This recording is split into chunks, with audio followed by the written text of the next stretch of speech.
Welcome to a new episode of Extraordinary. I'm your host, Jonathan Løw, and as always, we promise you extraordinary guests and down-to-earth conversations. Today's guest is Guy Kawasaki. Guy Kawasaki is a world-renowned marketeer, entrepreneur, and best-selling author. Guy spent 10 years as chief evangelist at Apple, working closely with people like Steve Jobs and Steve Wozniak. Currently, Kawasaki serves as chief evangelist at Canva and has written a number of global bestsellers about marketing, innovation, and creativity. Let's get going. Hello, guys. Welcome to the Extraordinary podcast. And today is the very first time that we broadcast Extraordinary. And that's why I also wanted to make sure that we have a really extraordinary guest today. And we do. You just heard a short introduction to him, the entrepreneur and best-selling author, podcast producer, and much more, Guy Kawasaki. Hello. So, Guy, thanks so much for joining us today. Oh, of course. You know, the first guest I had on my podcast was Jane Goodall. So I'm no Jane Goodall, but I'll try to be an extraordinary guest for you. Sounds perfect. And also, to be quite honest, I'm an entrepreneur and I write books, but I'm not like an experienced podcast host. So feeling a bit nervous here, but then I feel, in good hands with you because, quite a few years ago, you wrote The Art of the Start and you know what it's like to be an entrepreneur and start projects. So you also know it can be challenging in the beginning.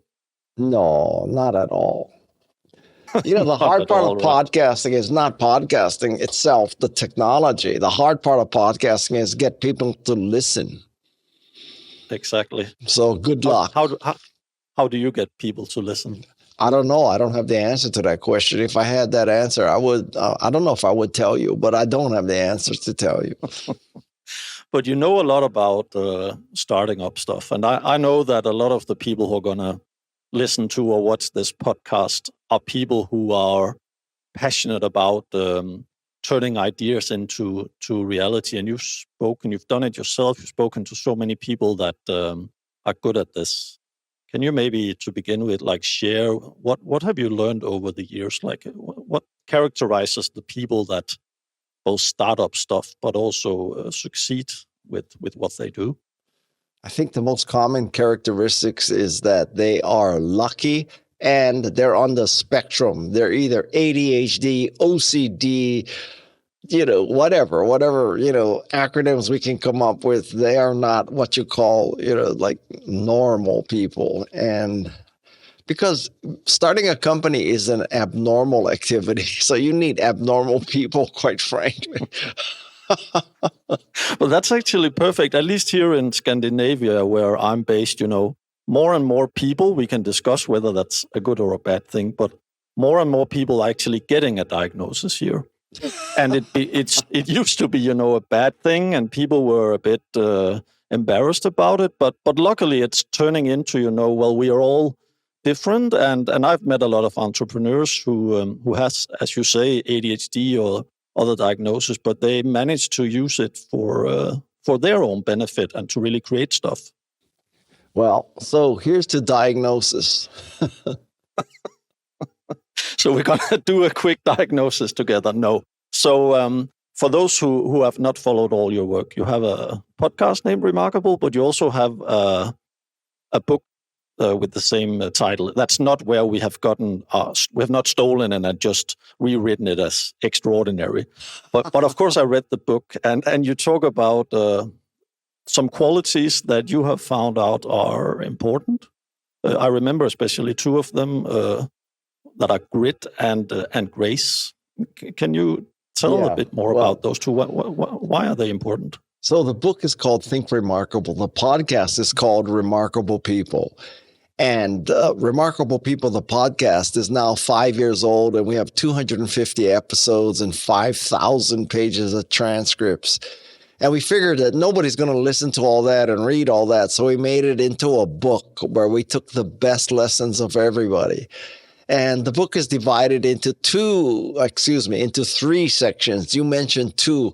So the way the book works is growth, grit, and grace, because I think that's roughly the order in which people who are remarkable progress. And that would include entrepreneurs. So, the growth phase means that you try new things. You're not afraid of failure, that, you believe that you can be more than what you currently are. The grit mindset is that you persevere, you work hard, you push through failure. And the grace mindset is that at the end of your career, or, when you've achieved success, you realize that it's because other people have helped you. So now you owe it to the society and you owe it to karma to help people because somebody helped you. So that's the three phases. Do you think it has to be like a linear process? So of course I recognize, especially those who are successful in business, earn money, they tend to, when they get older, to want to give back. There are also lots of people who start up companies and lose everything. But so basically you start with a growth mindset. You want to do something with your life, contribute with stuff, and then you find out that it's actually really tough. I've suffered from stress a couple of times as an entrepreneur. So the grit thing, I can totally see that, what you describe. And then I imagine that I'm not quite old enough then, if you see it linearly, to talk about the grace part. And also, I'm not very rich. Yeah, but I still try to think, can you do it? That I was right, because I've interviewed people like Jane Goodall, and she's 90 years old. She definitely embodies grace, and I think actually Jane Goodall is the most remarkable person alive today. Well, at least that I know of. Yeah, so we haven't had her on the podcast, but can you say, what really inspired you when you talked to her? Well, I just, the fact that she cares so much, not for herself, but for, the world, animals in general. And she's doing this for now. She's 90 years old. I went to her birthday party a few months ago, and, at 90 years old, she's still traveling 300 days a year. And when I say traveling, I don't mean like she's going from one Ritz-Carlton to another. She's, she's actually on the road working with people in foundations and schools. So she's not a tourist. She's working. Yeah. And that's grace. At 90 years old, I don't think I'll be traveling 300 days a year, because I'm 70 years old and I'm traveling 90 days a year. But you're surfing quite a lot. I'm surfing 90 days. I'm surfing 350 days a year. The other 15, it's because the weather is lousy. But that's also kind of a way of traveling. It's just shorter distance and more water, right? Yeah, you tend to end up where you began, but yeah. But that can also be a nice feeling. Sometimes I miss that. Yes, it can. What do you think about this grace part? Maybe that's just me being naive, but when I look at, the big challenges out there, I would sometimes think, wow, what if people like in earlier ages started with grace? Or is that not, possible that you say, if they started with grace? Yeah, so they say, it would be a better world if people started with grace, but I really think grace comes with age. Maybe, all the bullshit and all the, ego has to be pounded out of you, and it takes 50, 60, 70 years to pound that shit out of you. So maybe that's just the way it is. You have to turn like a Buddhist at 10 or something. Yeah. For it to work. Yeah. I'm curious. I know that a lot of people who will be seeing and watching this will know Canva. Like I've used Canva for years. When you started or part of the Canva journey, where were you in this, growth, grit, and karma or grace part of your life? So I've been with Canva for 10 years. So I would have been 60.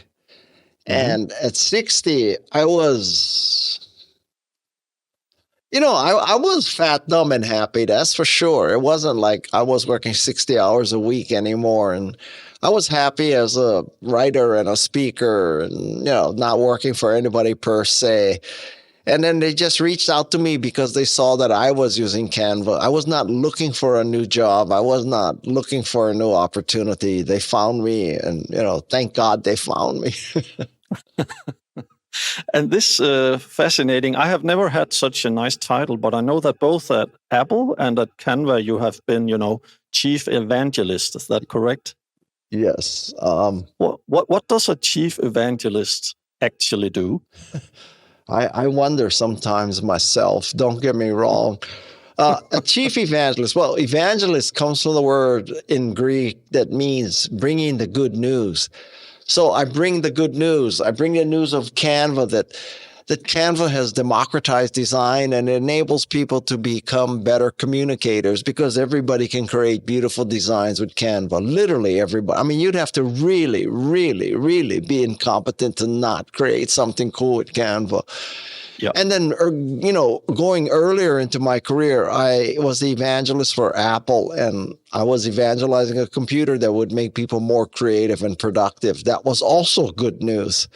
So what a chief evangelist does is bring the good news. And the difference between evangelism and sales is that evangelism also has the other person's best interests at heart. So I can tell you, when I tell you to use Canva or Macintosh, it's not just good for me, it's good for you too.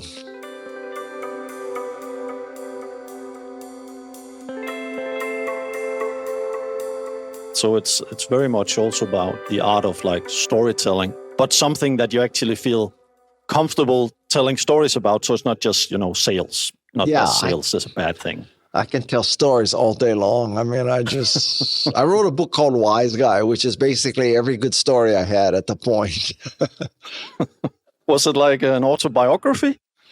No, because I think the flavor of most autobiographies is that, look at me, I'm perfect, and I'm going to tell you my perfect story, how I did everything right, and, how I'm amazing. And that's not how Wise Guy is written. Wise Guy is written to entertain and inspire you with stories from my life. Not that, it's not my autobiography at all.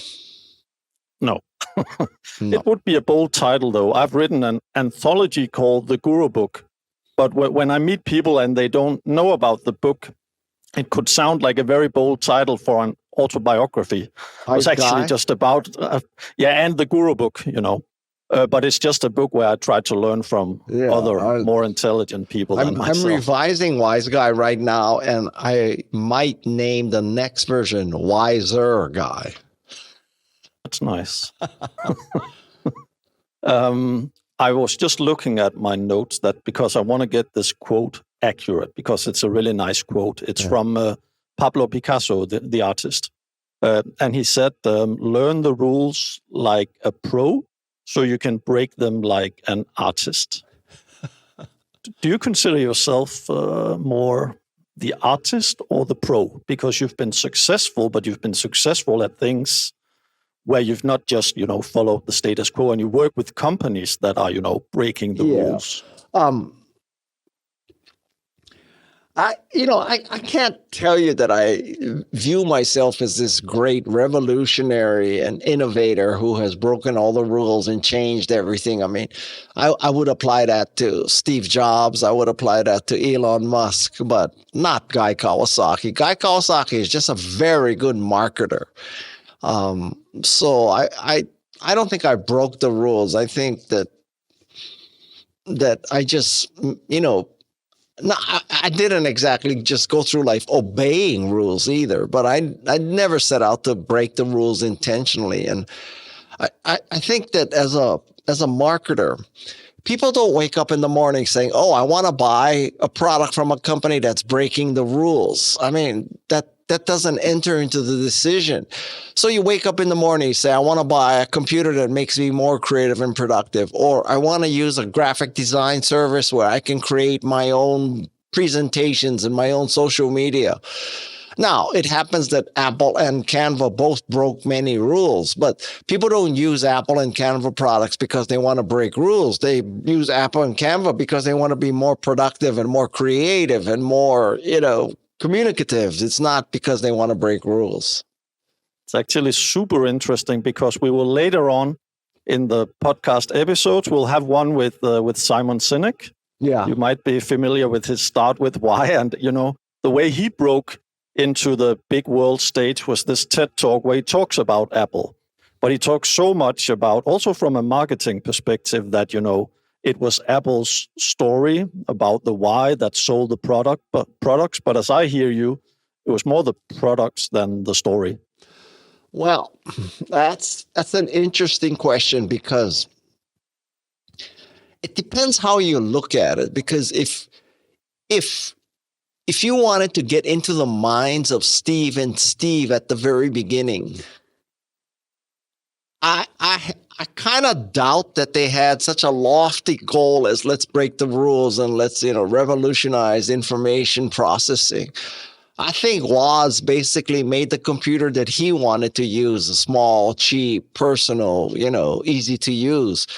And so he happened to create that, and he was not the only person who wanted that. Now, once you are successful, one of the benefits of success is that you can rewrite history, right? Yeah, exactly. So maybe when you started Apple, you just wanted a computer you could use, and you were crossing your fingers and just hoping and praying that you could sell 20 motherboards to the homebrew computing club. But once you become a $1 trillion company, you can look back and say, oh, yeah, since 1976, we've been trying to democratize computing and make people more creative and productive. And who's going to argue with you because you're successful? But if you truly go back into their minds in 1976, I don't think they had any idea that they were going to do what they were going to do. Now, Simon Sinek is a smarter guy than me. But, if you want to attribute the why to a company, I think that's a meaningful exercise. And I think it's a game played only for successful companies. And I'm sure I can tell you that, one of the messages I have is that you should always ask what's missing. And so you hear about this. Okay, so, they were asking, this company asked why, and they were successful. And this company asked why, and they were successful. And this company asked why, and they were successful. So you think, the key to success is asking why. But I could also make the case you should consider, look at all the other companies that asked why and failed. I bet a lot of companies were asking why and failed. So maybe that's not the key. And I'll give you a more tangible example. So, lots of people say that, I read that Steve Jobs and Mark Zuckerberg and Bill Gates, they never had undergraduate college degrees, and look how successful they are. So you don't need a college degree to succeed. Well, then you should ask what's missing. And what's missing is, look at how many Fortune 500 CEOs have a college degree. Basically 100%. Yeah. So, you need to ask, okay, so there are other conditions. There's the no college successful. How about the no college unsuccessful? How about the college successful and the college unsuccessful? So you have to look at all four boxes before you say, Zuckerberg, Gates, and, Jobs didn't have college degrees. I'm going to not go to college because that's the path to be successful. Probably not statistically. Yeah, it's a really good point. Also, it's interesting that they were some of the people who, stayed in the top of their company through tremendous growth. But a lot of entrepreneurs that I know also realized that going from being one of the founders and then to a CEO, it's not really a promotion. It's more like a career change, and they often suck at being the CEOs. Yeah. And I mean that... Yeah. So, somebody could say, well, look at the great companies. The great companies were led for 20, 30 years by their founders. There's Jobs, there's Gates, there's Zuckerberg, there's, that's about it. Yeah. But, of the Fortune 500 companies, how many Fortune 500 companies are led by their founders? Now, many of them are old companies. So, just mathematically, their founders are dead. But still, you have to look at, how long did Henry Ford run Ford? I don't know. I don't know the answer to that. But so I just think Listen, I love telling stories. Don't get me wrong. Okay. But I'll tell you something, that stories are very powerful, but that does not mean they're scientifically based. So, so if you're telling the story, yes, it's a powerful method, but if you're hearing the story, you should always have some skepticism, because you have to ask what's missing. And I learned this technique of asking what's missing from Dan Simons of the University of Illinois. Or was it University of Chicago? One of those two.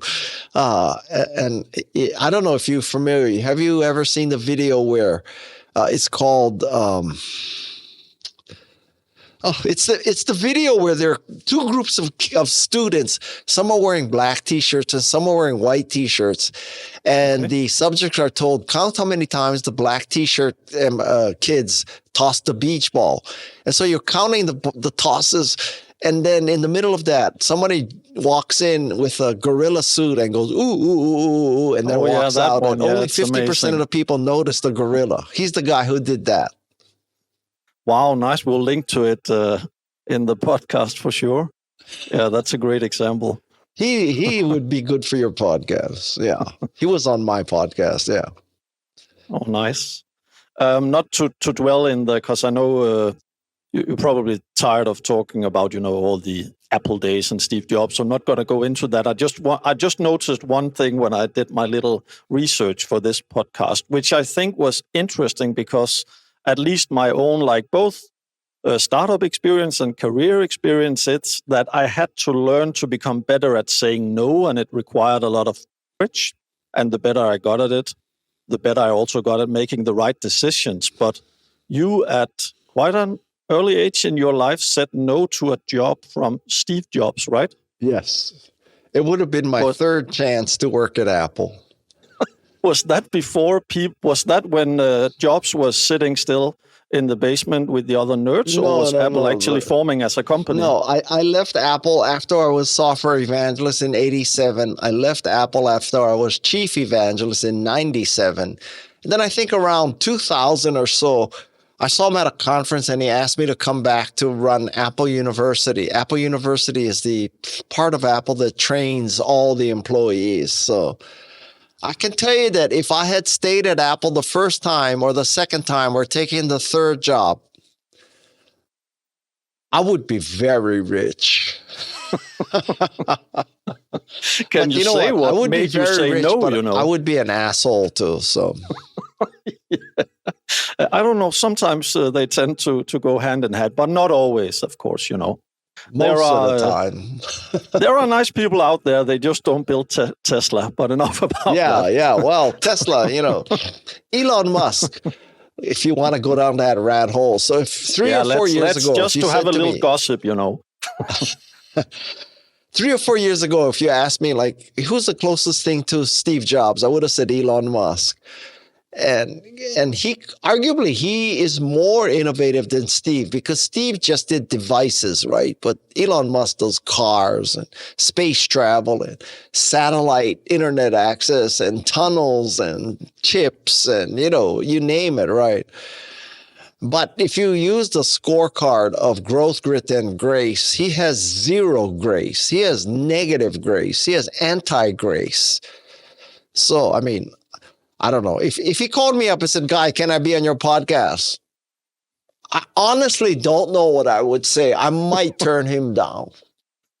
But you could send him a copy when you've written Wiser Guy, because that might be, good reading. Elon Musk doesn't know who I am or give a shit who I am. I don't flatter myself that much. No, but enough about him. I've never met him or talked to him. Me too. But I know a lot of people like Tesla cars, at least here in Denmark. So, so that was good.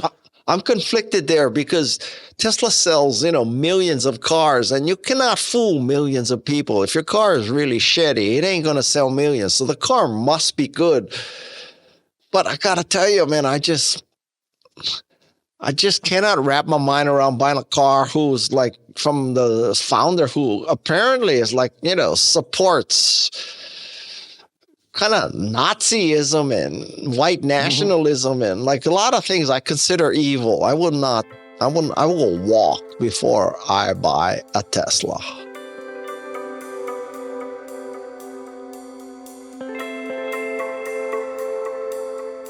Yeah, and that's the ethical consumer. There are some of those in the world, so hopefully they will become, even more. But I still think it's kind of interesting, not at all to compare Tesla to Canva, because I've never been in a Tesla, but as I said, I've used Canva. I use it every week, and I don't even get affiliate commission to say it.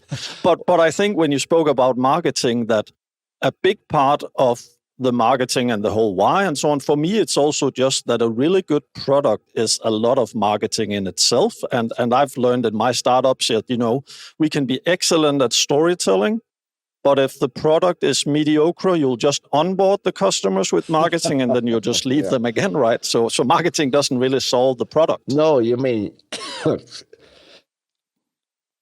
You really cannot put lipstick on a pig and expect to get anything but a pig. Okay, so, and now that you brought it up, if you think about it, I think Melanie Perkins is an example of a very successful CEO who is not at all an asshole.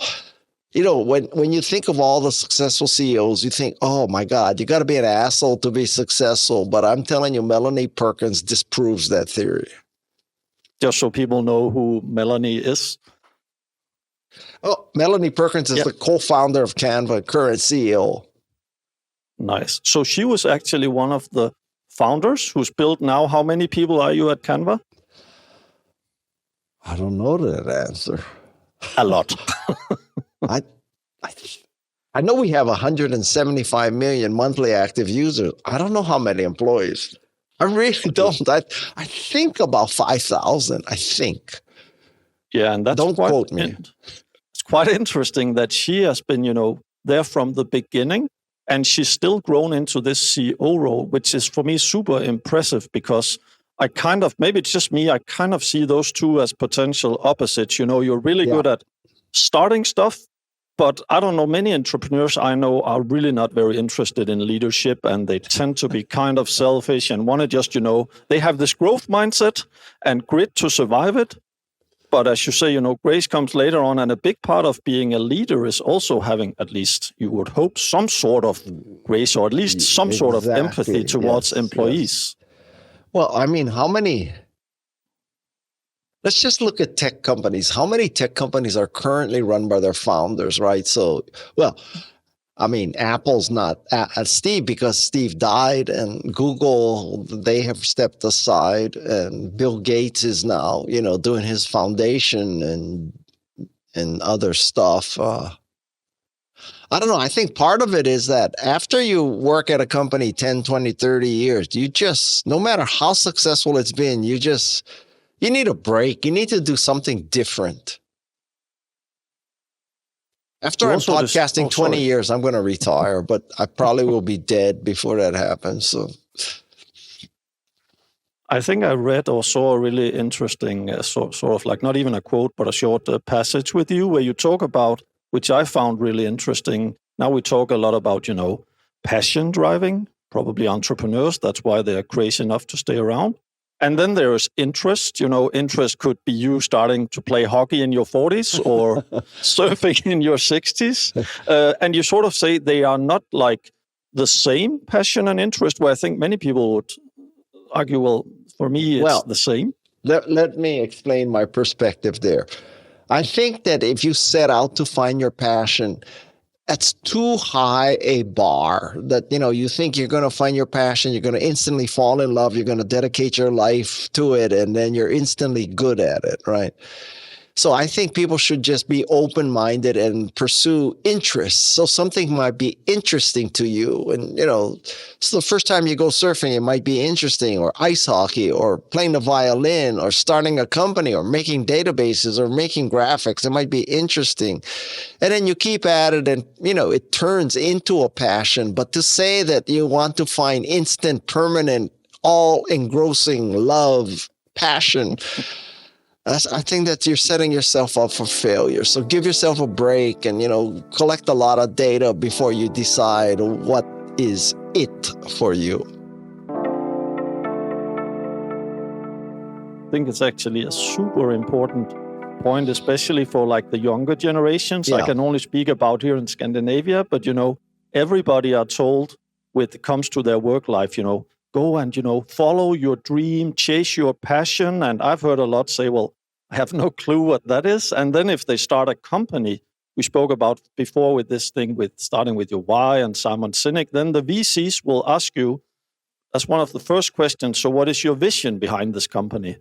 But most startups that I know, they start more like you described with Steve and Steve at Apple. They try to solve some problems, and they are probably geeks and really specialized at what they do. And then suddenly they have to come up with some narrative about, what is their big vision? And then people say, is it your passion? And then they're like, they're just good at what they do, Or maybe they just want to make a few motherboards and make a living, and then that turns into Apple, right?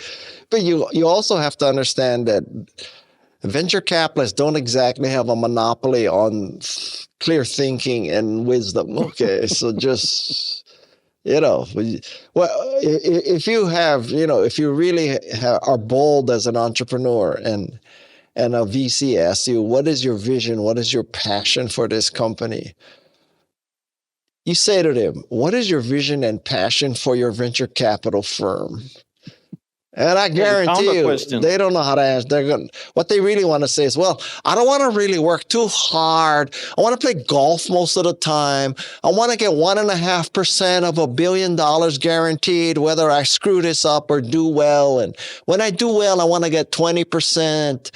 And I want to, drive a Mercedes S-Class and play golf and act like God and tell all these young people, this is what you should and shouldn't do. Yeah, that's my vision for my venture capital firm.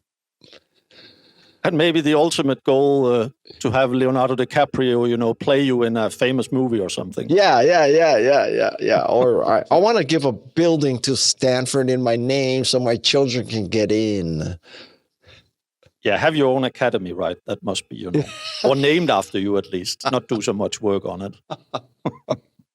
Okay, nice, guys. So we actually, we don't have a very tight frame. It's kind of like you've also experienced on Extraordinary here. The idea is to make it sort of like a popcorn podcast, not follow, we have one direct topic, but more make it flow. Well, but I spoke to our producer, Peter, and we spoke together about, we listen to so many other podcasts. They always have this clever beginning with one or two questions where they frame it, and then they have an ending question. And we thought, okay, let us at least not break all rules so people get too confused when they listen to it. Let's have like a final question that we ask one of them. Okay. And then we discussed, I can honestly tell you that this is the best episode for your podcast ever.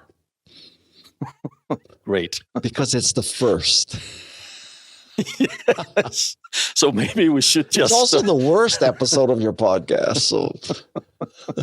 So maybe I have to consider with Pete afterwards, should we actually make more? Or should we finish? Whether that is on the top or the bottom, then at least, we can celebrate we did it. Also, it's nice we don't have a budget because we have no expenses. So none of the guests are paid. And we're like, why do these inspirational, extraordinary people say yes? And I haven't got the answer to that one yet. Well, I'll give you the answer. Okay. Yep. I'll tell you how this works. So, first of all, this sounds rather immodest, but I mean, like as a potential guest on many podcasts, my first question is always, who else have you had? So now going forth, you can say, well, we had Guy Kawasaki. So hopefully that will be helpful, right? Because when I started my podcast and people said, who else have you had? I said, Jane Goodall. And when you say Jane Goodall, like, who's going to say, you have second tier guests. I'm not going to be on your podcast. I just had Jane Goodall. She's more remarkable than you. So you know what? You're freaking lucky to be next to Jane Goodall. So that's number one. And then number two is, you watch or you figure out who's coming out with a new book, because when you're coming out with a new book, all bets are off and you are desperate and you say yes to everything. I said yes to everything, every podcast. I've been on for the Think Remarkable book. I probably have been on 150 podcasts. I don't even ask them who you had before. I don't ask like how many subscribers you have. I just say yes because I figure, you know what? I mean, who knows? I mean, I don't know how many subscribers you have. You know, apparently you have none because it's the first episode and I said yes. But who knows? I mean, maybe the Crown Prince of Norway is going to listen to this and he's going to say, I want everybody in Norwegian schools to read Think Remarkable because I heard the guy on the podcast and he's so great. So you just never know. So, you know, a few minutes ago, you talk about the power of saying no. Well, I understand that about focus and all that. But me, I just say yes and I let it all sort out. That's so nice. We don't have strong connection to the Norwegian royal family, but in Denmark, I've actually met with the king twice. I'm not sure he will appear on the podcast, but I will make the promise. I thought you said you're in Norway. No, Denmark, but I know it's like almost the same. My wife is Danish. Wow. Yeah. Så skal du huske at sige hej til hende. Sorry to the listeners, that was something in Danish. It just meant remember to say hi. You know, from the United States, you know, like Norway, Denmark, Finland, it's all the same. We don't know. You guys all like have a lot of oil and a lot of electric cars and a lot of whales. I mean, and it's cold. That's all we know.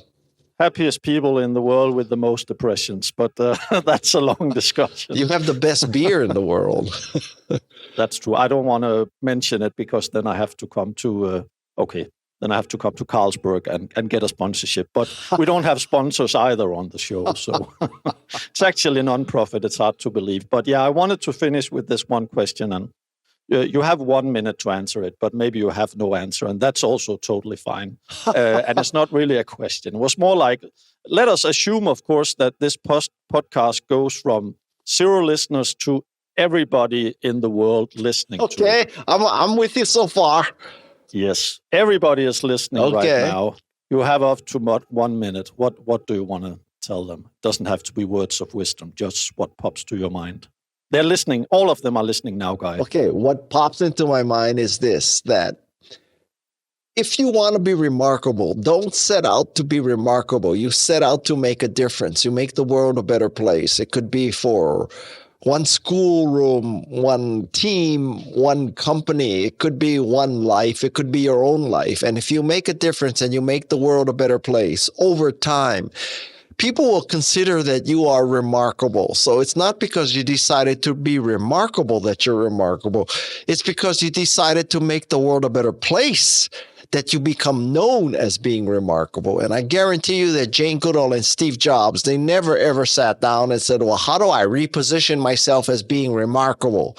They just went out and did it. They made the world a better place. So my message to you is make the world a better place, and everything else falls from that. It'll all sort out. That was so beautiful, and seemed like such a nice, humble guy.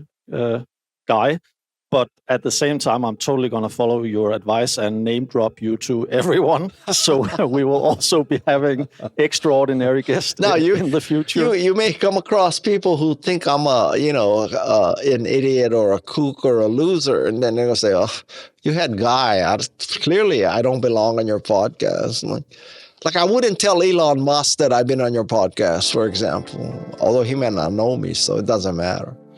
We'll make like a Reddit version where all the people who dislike you can get their voice in. No, thank you so much. That's true. That's true. You know, don't argue with success.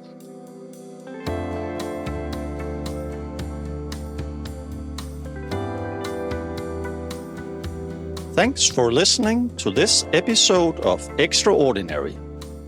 Remember to subscribe to our channel to get notifications when a new episode goes live. Also, visit www.extraordinary.media and sign up for our weekly newsletter so you never miss a new and inspiring episode. We wish you an extraordinary day.